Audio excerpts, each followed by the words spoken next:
The studio lights were brighter than usual that night, deliberately so. Everything about the Fox News set had been fine-tuned, from the color temperature of the backlight to the angle of the overhead camera. Producers shuffled in hushed tones behind the glass, eyes darting between monitors and a live social media feed scrolling on a separate screen. On set, Jesse Waters leaned back in his chair, tie slightly loosened, hands resting easily on the desk in front of him. He looked relaxed, too relaxed, like a man who had rehearsed every smirk, every line, every strategic interruption he was about to deliver. Across from him sat Congresswoman Jasmine Crockett. Her expression was unreadable, jaw steady, her eyes quietly scanning the room. She'd been in courtrooms filled with men just like Waters. She'd argued for those who never got to speak uninterrupted. Tonight, she wasn't here to be heard, she was here to be tested. In the control room, the executive producer gave a slow nod. Going live in 5, 4, 3, the red light blinked on. The music cue hit.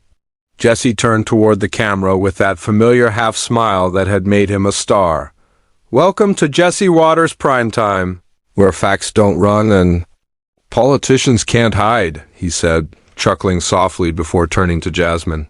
"Tonight we're joined by Texas Congresswoman Jasmine Crockett. Let's get right to it." And then it began, before she could finish her opening line. A carefully considered sentence about voter suppression. Waters leaned in and cut her off. "But Congresswoman, don't you think you're overstating the facts?" Crockett blinked. "That was fast. I wasn't finished," she said politely, though her tone was iron. Waters didn't flinch. He was already on to the next talking point. "Something about crime rates." She tried again, this time pivoting to policy. He cut her off again, and again, and again. By the fifth interruption, Twitter was already catching on. A clip surfaced of Waters saying, hold on, while waving his hand like he was swatting a mosquito. The caption read, "Jesse mansplains democracy again, hashtag let her speak." It had 12,000 retweets in 14 minutes. On set, Jasmine sat perfectly still. The silence between her attempts to speak began to grow more potent than any argument she could make. Viewers at home felt it, that slow, simmering burn behind her eyes. A calculated restraint. Jesse kept talking, tossing out stats and sarcasm with a confidence built not on truth but platform. He didn't ask questions, he issued challenges. Crafted to poke, to prod, to provoke. 8 interruptions, each one layered in microaggressions. Each one attempting to define the boundaries of the conversation. And her, but Jasmine Crockett had been underestimated before. The screen briefly faded to a flashback. A dusty courtroom in Dallas. Young Jasmine, fresh out of law school, standing before a skeptical white male judge. Her client, a young black man wrongfully accused.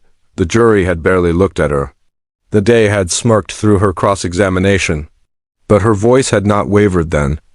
And it wouldn't now. Back in the studio, the social media momentum surged. Crockett clapback was trending nationally. Clips of Waters' face during the 6th interruption became a meme. Text overlay. "When you realize she's about to eat. You alive on Live TV?" Behind the cameras, Waters' producers noticed the shift too. The control room dimmed the studio lights slightly to soften the tension on screen, but the damage was already blooming. Jasmine Crockett didn't move. Didn't blink too much. Her hands remained folded. Her voice, when she did manage to speak, was calm, collected, and unfinished. What viewers didn't hear was the voice inside her head. "You've got one shot. Let him exhaust himself. Let him bury the headline," because her moment was coming. Jesse finally leaned back, smirking again. He'd finished another monologue that twisted her voting record beyond recognition. She took a slow breath. He raised an eyebrow, as if daring her. And then, for the first time in nearly 15 minutes, he paused. "Go ahead, Congresswoman," he said almost mockingly. "You've got the floor." The internet held its breath, and she began. Her voice didn't rise. It didn't shake. Double quotes, "Mr. Waters, you've interrupted me 9 times tonight. That's not a debate, it's a dismissal." The sentence cut through the tension like a scalpel, and I want the viewers to understand something. This isn't just about me. This is what it looks like when black women try to speak truth in spaces that were never built for us. Waters' lips parted slightly, as if to jump in again, but she raised one finger. Not to silence, but to hold? Don't. Interrupt, she said. Not this one. The studio went still, she continued, each word a deliberate blow. You've made assumptions, twisted facts, interrupted my policy points. And done so with the smug confidence of someone who's never been told they don't belong. But I belong here. I earned this seat. I was elected to speak for my district, for my people, for the truth. And whether or not you let me speak, I'm going to be heard. Silence. Not just in the studio, but online. For 6 seconds and eternity. And broadcast Waters said nothing. He glanced at his notes, then at the camera, then back at her. His face was drained of its earlier smirk. The control room didn't cut to commercial. They knew better. Within minutes, the clip hit Twitter, again, then TikTok. Then YouTube. Jasmine Crockett delivers the 10th sentence heard round the world. Millions viewed it in hours. Tens of millions in a day. Think pieces flooded the web. When silence becomes power. The anatomy of a viral reckoning. Jasmine Crockett and the new rules of political media. Even pundits on rival networks had to admit she flipped. The room. Backstage, Waters walked off set, jaw tight. His producers didn't say much. They knew they'd just aired a segment that would haunt his name for weeks. Maybe longer. In the green room, Jasmine sat alone, checking her phone. Her inbox was flooding. Law professors, community leaders, even celebrities were reaching out. Her chief of staff sent a text. You broke the internet. CNN wants you at 8. Joy reads people want to book you. MSNBC is calling nonstop, but Jasmine wasn't smiling. She was reflecting on all the time she'd been silenced in court. Interrupted during hearings. Overlooked during briefings. This wasn't a victory lap. This was validation and a warning that interruption is no match for intention. And that the quietest voice, when given space, can roar louder than all the noise combined. The clip didn't just go viral, it became a case study. Harvard media scholars dissected the rhythm of her voice. Activist groups replayed it in training seminars. Black girls in debate clubs shared it in group chats. Even those who didn't agree with her politics had to respect the control, the poise. The burn, silence, it turned out, wasn't the absence of power. It was its sharpening. And in those few seconds after her 10th sentence, Jesse Waters, armed with every microphone, every spotlight, every advantage, had no words left, because when Jasmine Crockett finally spoke, the entire room listened. The first interruption didn't come as a surprise. It came as a test. Jasmine Crockett had barely drawn breath to begin her opening thought, something measured, something rooted in data about voter suppression laws in Texas, when Jesse Waters leaned in with a theatrical scoff. Hold on. Hold on.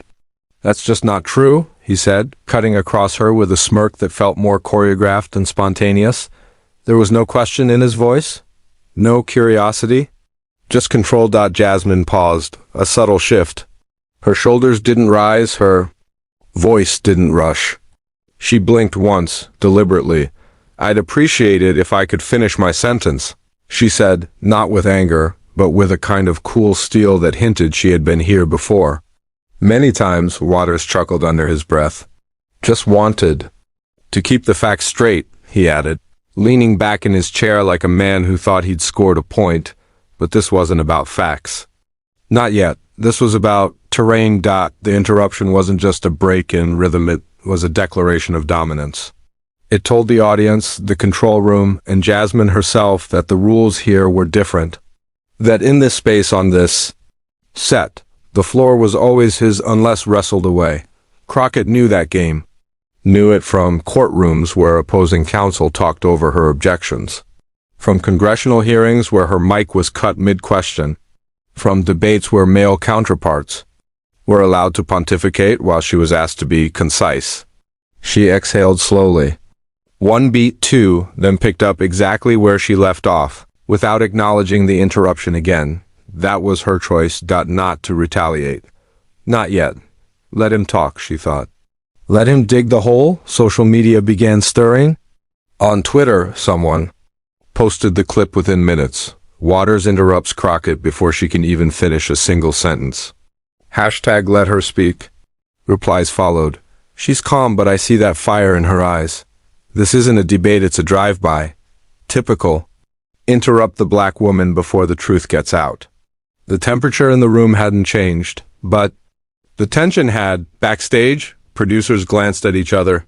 One of them mouthed, "Uh-oh." Jasmine continued speaking, deliberately now. Her cadence slow, unshaken. She wasn't just talking, she was building something. Layer by layer. With every word he tried to step over, she laid a foundation. The restraint wasn't weakness. It was strategy, because the first interruption, she knew, was never the last. And the real power wasn't in avoiding confrontation. It was in timing the strike. The cameras kept rolling. Jessie leaned forward again, ready with another interjection, but Crockett was already preparing something heavier, something that would turn the room to stone by the 10th sentence. Jessie Waters leaned in again, lips parting as if the words couldn't wait another second. This idea that voter suppression is happening in 2025? Come on, Congresswoman, you're smarter than that. Second interruption. This one stung. Not just because of the condescension dripping from the word Congresswoman, but because of what it tried to do: paint her intellect as performative, her credibility as charity. Jasmine kept her face neutral. She'd heard that tone before, back in law school, when she was the only black woman in her criminal procedure seminar. During her first trial as a public defender, when a judge questioned whether she was actually the lead counsel. Even on the House floor, when a colleague once called her combative for defending a witness from a smear. The third interruption came before she could pivot to voting rights legislation. Weren't Democrats the ones who questioned the 2016 election? He said. False equivalence, loud, sloppy, designed to throw her off balance. But Jasmine didn't flinch, not externally. Internally, her mind raced like a boxer waiting for the right opening. She remembered something her mentor had once told her after. A brutal cross-examination. Let them interrupt. Let them swing wild. You don't win by yelling louder. You win by standing when they expect you to fold. The fourth jab was a laugh, dismissive, designed to diminish. The fifth was a question disguised as bait. So, do you think all Republicans are racists now, or just the ones in Texas? She gave him nothing, no blink, no sigh. She simply recentered her posture and pressed forward, 6, 7, 8, each interruption carved deeper. The tactics shifted from smirking sarcasm to outright mockery. Waters wasn't arguing in good faith, he was performing for a crowd not even in the room. In between those interruptions, the audience saw glimpses of who Jasmine Crockett really was, a flash of a younger Jasmine in a cramped Dallas courtroom, standing in a second-hand suit, defending a teenager wrongly accused of stealing a car. The judge had tried to rush through the hearing. The prosecutor had called her emotional, and yet she'd won. Another flash, her first day on Capitol Hill, walking into the rotunda, her heels clicking like a metronome of purpose. She carried the weight of the women who raised her and the clients who never had a voice until she spoke. Back in the studio, she looked at Waters, then past him. Each jab wasn't just a personal insult. It was a structural one. She knew exactly what he was doing. By the ninth interruption, even he was leaning forward too far. Talking too fast, desperate to keep control of the tempo. Because the truth was this, he could feel it slipping. Viewers at home noticed it too. On TikTok, a user posted a supercut titled, 9 times he couldn't let her speak. The caption read, "This isn't journalism. It's insecurity on national TV." The video hit 500,000 views in under 30 minutes. People weren't just watching. They were listening, because with each interruption, Crockett didn't shrink. She held her ground. And in the silent spaces between his jabs, she gathered force. Like a storm gathering pressure. Like a hammer raised just before the swing, she wasn't waiting for a chance to fight back. She was building to something bigger, and Jessie Waters, for all his smirks and smarmy cuttins, didn't realize he was about to hand her the moment. The screen flickered in living rooms and break rooms across the country. Just another political segment. Just another back and forth. But on Twitter, the temperature had already begun to rise. The first clip hit 90 seconds after the third interruption. A 17-second video posted by a politician muted with the caption, "Jesse Waters won't let Jasmine Crockett finish a single sentence." Hashtag let her speak. It caught fire. In under 5 minutes, it had 20,000 views. In 10 minutes, hashtag let her speak was trending at number 7 nationwide. By 15, TikTok had duets, stitches, and breakdowns from legal analysts, community organizers, even high school students. Why is this man so scared of letting a black woman talk?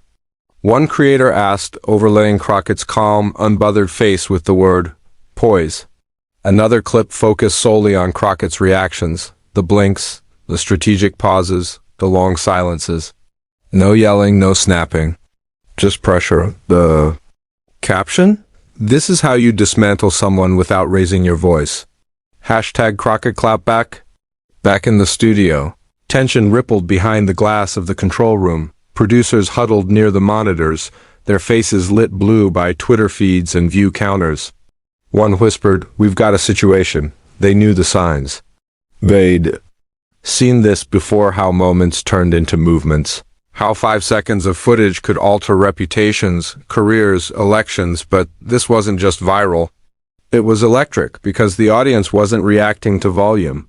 They were reacting to restraint. Waters was still speaking, interrupting, chuckling, leaning into his persona, but the oxygen was shifting. The audience, once passive, was now alert, listening not just to what was said, but what wasn't allowed to be said. And the question buzzing in the threads across timelines into group chats was simple: what is she holding back?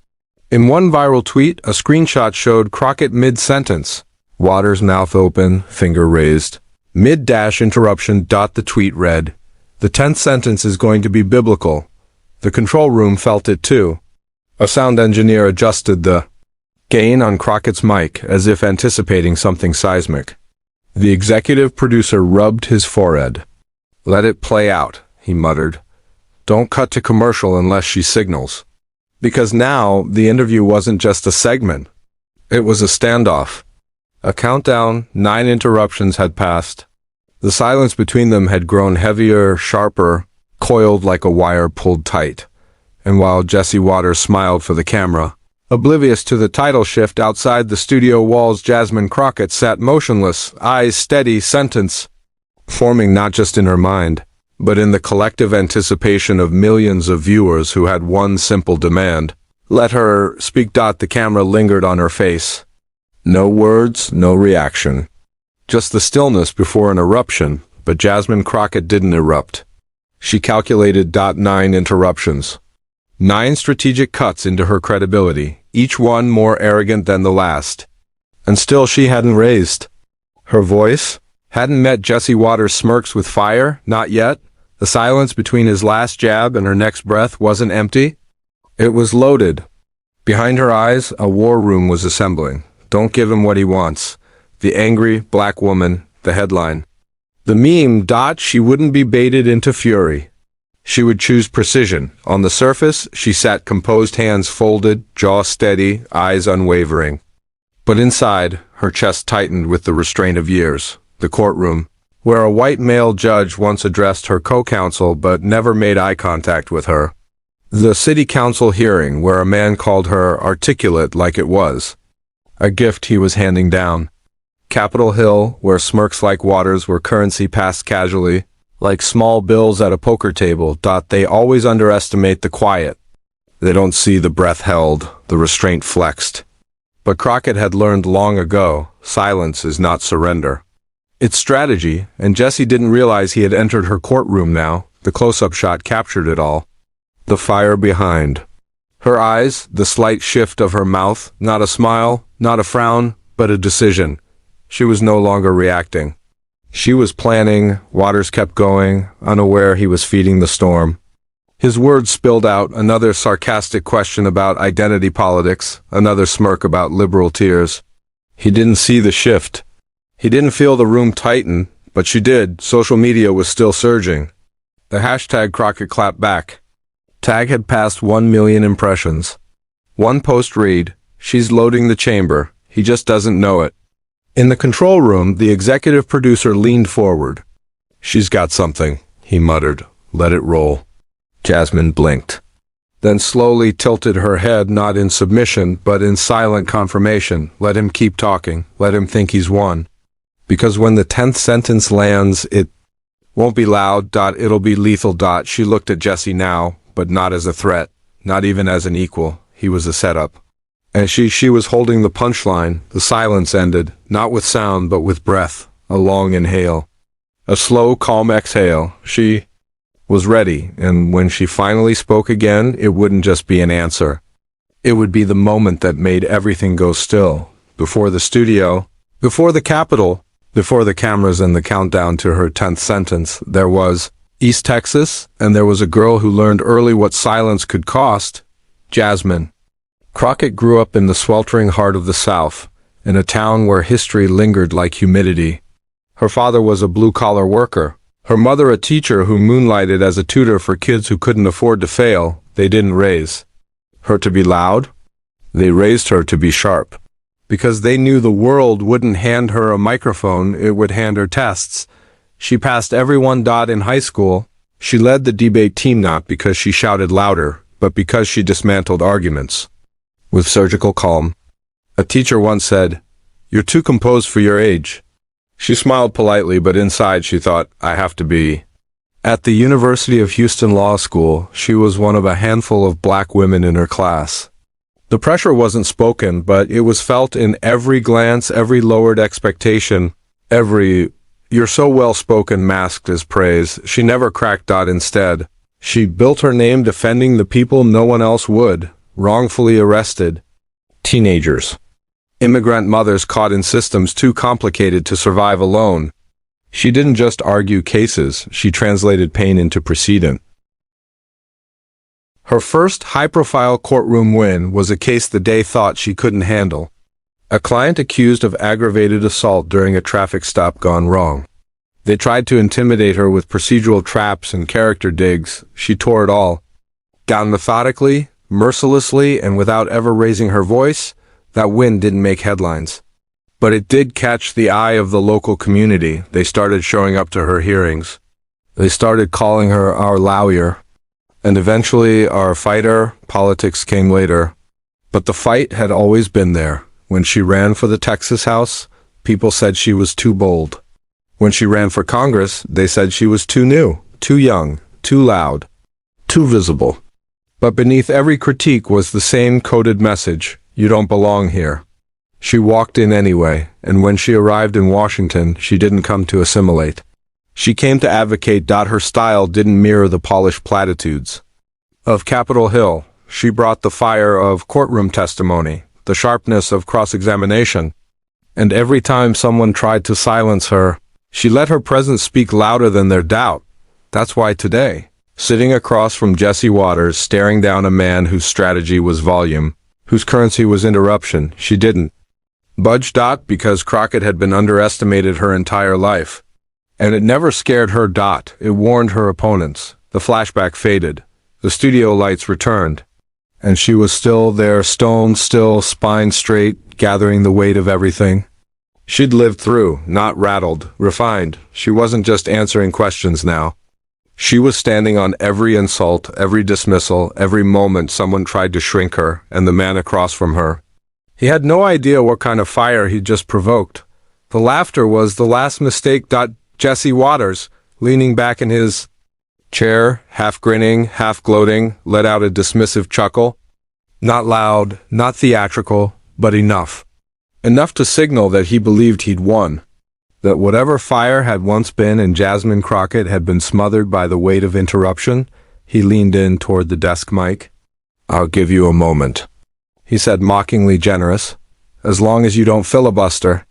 The room froze. Crockett didn't blink. She didn't smile.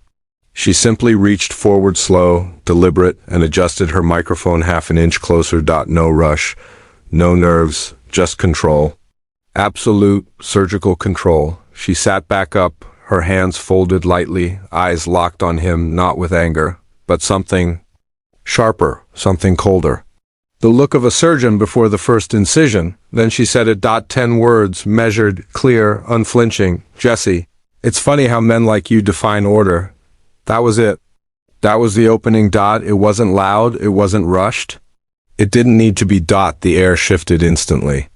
The studio lights didn't change, but everything looked different, tighter, heavier, like the oxygen had dropped a few points. Dot in the control room. The director sat forward. "Mark that," he whispered. A production assistant was already typing.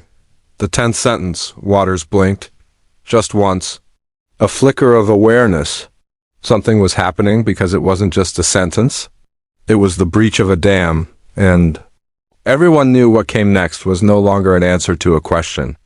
It was a reckoning. Social media was already 10 seconds ahead. Clips were being timestamped. Tweets were flying. "This is it. She just opened the door. Brace yourselves." Back in the studio, Crockett leaned forward slightly, eyes steady. The storm wasn't coming. It had just begun. She didn't raise her voice. She didn't need to. The moment she leaned in, the room quieted, not because she demanded silence, but because something in her tone commanded it. "Jesse," she began, eyes locked onto his. "You've interrupted me 9 times. 9. Pause. Now hear me. No music, no sound effects. Just the quiet weight of truth, finally given air." Crockett's words weren't delivered in anger. They were surgical. Every syllable chosen. Every beat timed. "You say you want order, but what you really want is obedience. You don't fear chaos, you fear a woman like me finishing a thought."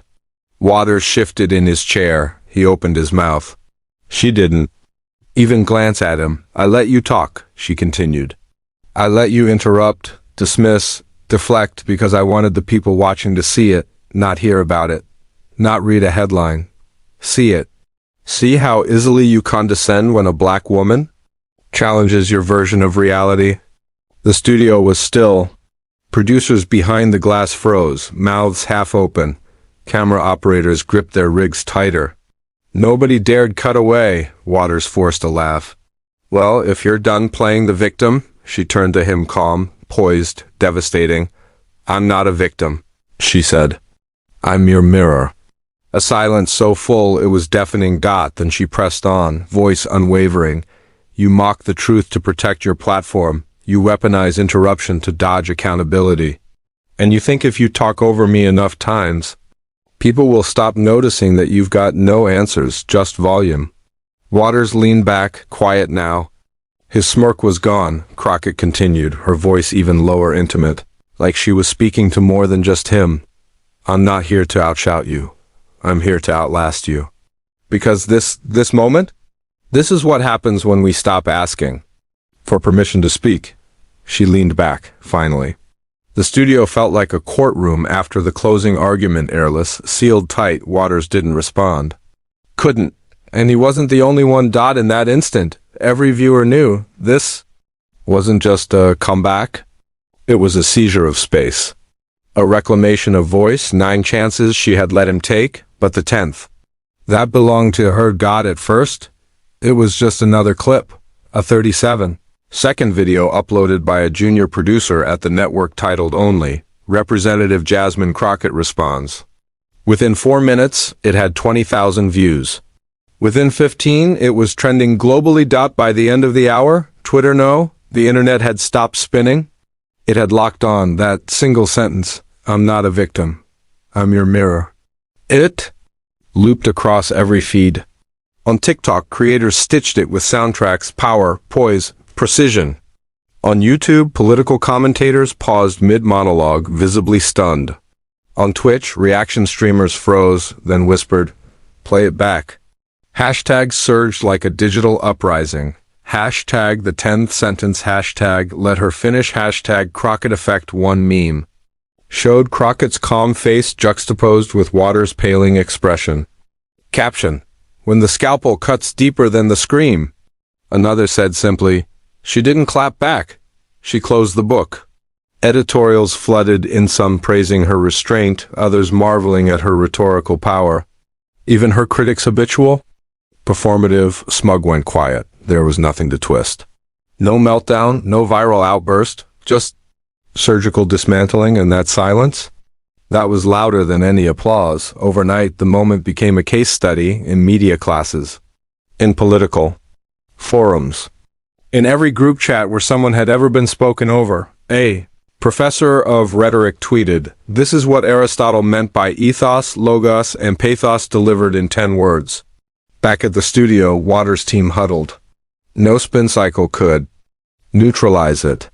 Because Crockett hadn't played the game, she flipped the table. And across the country, across oceans, borders, algorithms, people recognized the sound of a power shift. It didn't roar.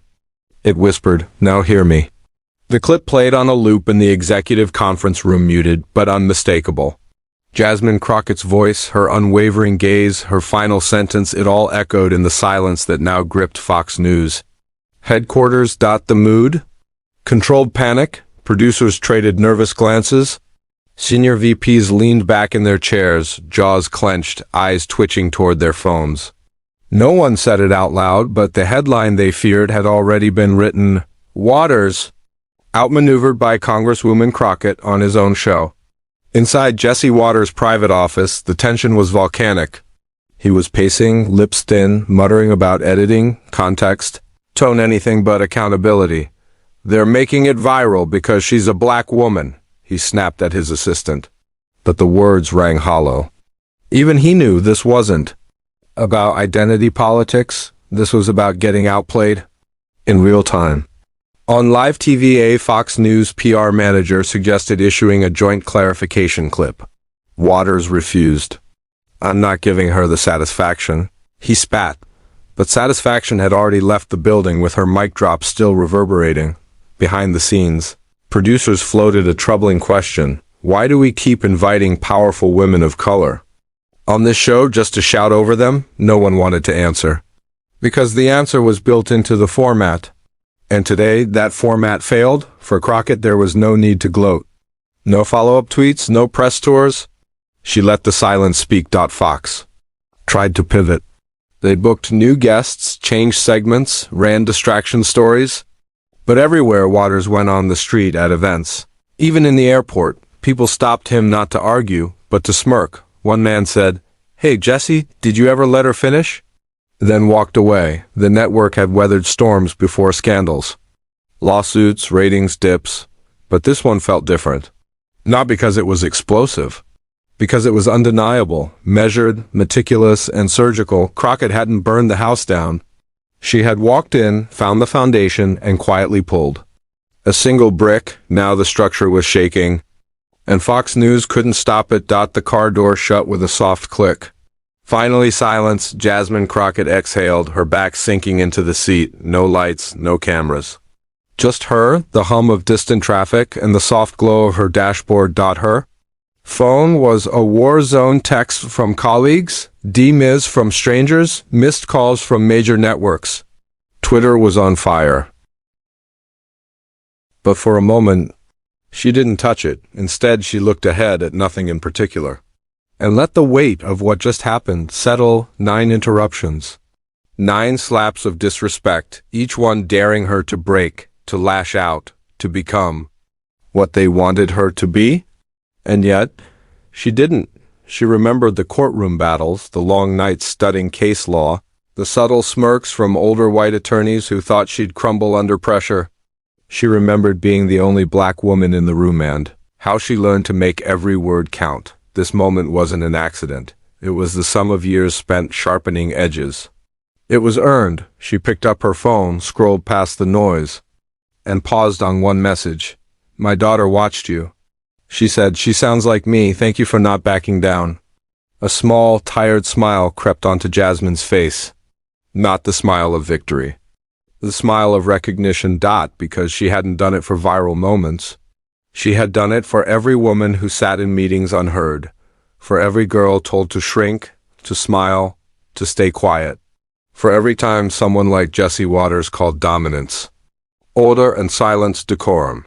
Her mind wandered to her district, to her mother's voice telling her years ago, "Baby, speak the truth, even if your hands shake." Tonight they hadn't. She pressed her head against the headrest, eyes glassy but unbroken. This wasn't the end. It was just another line in a much longer story. The screen lit up again, CNN calling. She let it ring. Outside the car, the night stretched on. But inside, Jasmine Crockett had found what so many talk show hosts never do. Not a headline. A purpose spoken clearly, finally heard. In the days that followed, the clip didn't fade, it deepened. It wasn't just viral anymore. It was taught, quoted, studied. On cable news, anchors replayed the moment in slow motion. Not the shouting there? Was none, just Jasmine Crockett leaning forward, voice steady. I'm not a victim, I'm your mirror. CNN called it one of the most controlled dismantlings ever aired. MSNBC described it as a moment when silence became a weapon. Even Fox, cornered in corner cutting, briefly pulled the segment from its YouTube channel, only to repost it with edited framing, but the people had already spoken. Political strategists from both sides gathered in their echo chambers, dissecting what had happened. Some tried to dismiss it as theater. Others reluctantly admitted, we're looking at the future of political communication. In D.C., the halls of Congress buzzed. Not with scandal, but with recognition, one Democratic colleague said in an interview. Jasmine didn't yell, she didn't insult. She simply held the line. And in this era, that might be the loudest thing a woman can do. A Republican congressman, speaking anonymously, admitted she made Waters look like the chaos he claims to criticize. That's no small feat. Social media stayed lit, but unlike the usual flash in the pan outrage, this moment lingered. Because it wasn't just about Waters. It was about every microphone yanked away, every opinion mansplained over, every calm voice mistaken for weakness. For black women especially, the moment resonated deeply. The refusal to match volume with volume. The understanding that timing is power. That silence isn't submission, it's strategy. Colleges screened the segment. Law professors called it a masterclass in presence. Communication experts pointed to Crockett's composure under provocation as a case study. In one viral TikTok, a young girl reenacted the moment, eyes locked on the camera. I'm not a victim. I'm your mirror, the caption read. We're learning. And perhaps that was the true revolution. Jasmine Crockett didn't need to win an argument. She didn't need to destroy Jesse Waters. She needed to remind the country of something far more enduring. That truth, calmly spoken, has a longer shelf life than rage. That dignity under fire rewrites the rules. That the most powerful sentence in the room is often the one no one dares interrupt. The final numbers came in. The clip crossed 42 million views in 4 days. Her follower count tripled. But more importantly, her voice had reached places no algorithm could measure. Inside the Capitol, she returned to work. No victory tour, no celebratory tweets. Just a silent walk to her office, papers tucked under her arm. When a young intern passed her in the hallway, eyes wide with admiration, she paused. Keep speaking, Crockett said softly. Even when they try to talk over you, especially then. And with that, she disappeared behind her door, because some revolutions don't roar. Some don't even shout. Some revolutions start with 9 interruptions and end with a single sentence that leaves the room, the network, and the nation silent.